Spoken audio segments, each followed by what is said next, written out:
आज विश्व पर्यावरण दिवस के अवसर पर उत्तर प्रदेश की राजधानी में यूपी भाजपा प्रदेश मुख्यालय में बीजेपी प्रदेश अध्यक्ष भूपेंद्र सिंह चौधरी ने पर्यावरण दिवस के अवसर पर भाजपा प्रदेश मुख्यालय के परिसर में आंवला का पौधा लगाकर वृक्षारोपण अभियान कार्यक्रम का शुभारंभ किया।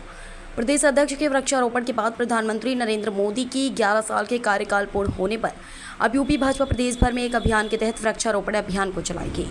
इस मौके पर यूपी भाजपा प्रदेश अध्यक्ष भूपेंद्र सिंह चौधरी ने अपने बयान में कहा, विश्व पर्यावरण दिवस के अवसर पर एक पेड़ मां के नाम अभियान आज से प्रारंभ हुआ है। आज सांकेतिक रूप से इस अभियान की मैंने शुरुआत की है। 23 जून से 5 अगस्त तक डॉक्टर श्यामा प्रसाद मुखर्जी की शहीदी दिवस पर लगातार उत्तर प्रदेश की प्रत्येक बूथों पर वृत्त रोपित कर इस अभियान को चलाएंगे। विश्व पर्यावरण दिवस पर आप सभी को बहुत बहुत शुभकामनाएं। बसपा सुप्रीमो मायावती द्वारा ईवीएम को लेकर दिए बयान पर प्रदेश अध्यक्ष का बयान। देश के सभी मतदाता लंबे कालखंड से एवं के माध्यम से मत देने का काम कर रहे हैं। लोकतंत्र की धारा में अपनी सहभागिता प्रदान करने का काम करता है। भारतीय जनता पार्टी लंबे समय से राजनीतिक दल के रूप में काम कर रही है।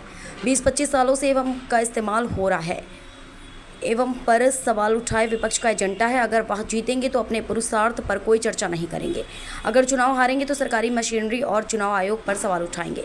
अभी लोकसभा का परिणाम आया है, विपक्ष के पक्ष में कुछ सीट पर आई तो वह चुप हैं।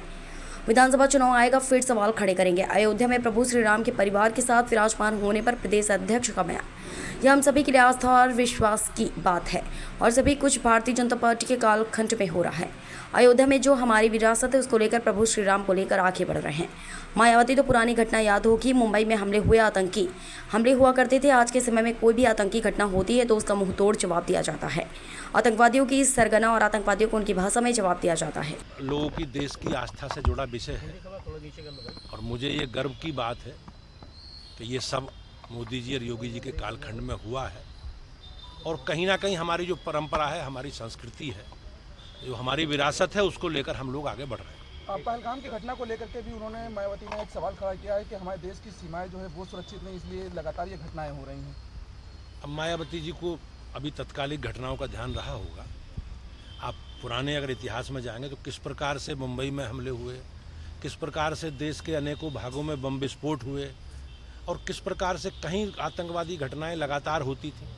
लेकिन जब से माननीय प्रधानमंत्री जी के नेतृत्व में सरकार आई है, हमने आतंकवादियों को और आतंकवाद को उन्हीं की भाषा में जवाब देना प्रारंभ किया।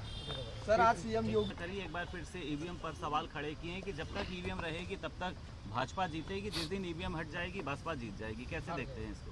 अब आपने देखा, हम लंबे समय से देश के सभी नागरिक मतदाता भाई बहन लंबे कालखंड से ईवीएम के माध्यम से अपने मतों का प्रयोग करके इस लोकतंत्र की धारा में अपनी सहभागिता प्रदान करते रहे। भारतीय जनता पार्टी हम लंबे समय से देश की राजनीति में है, चुनावी राजनीति में है। आपने देखा होगा, मुझे लगता है कि पिछले 20-25 वर्षों से ईवीएम का इस्तेमाल हो रहा है।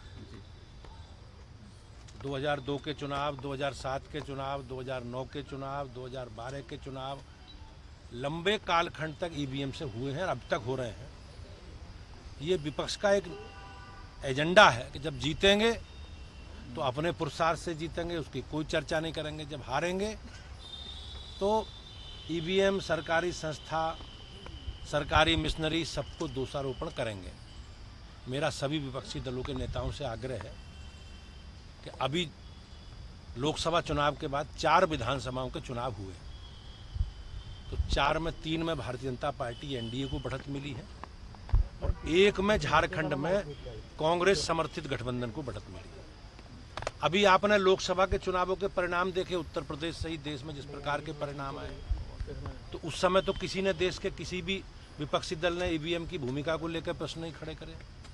तो ये कहीं ना कहीं इनकी दूषित मानसिकता है और इनके इन कृत्यों से, इनके इन बयानों से कहीं ना कहीं लोकतंत्र को हम लोग कमजोर करने का काम कर रहे हैं। रामलला के बाद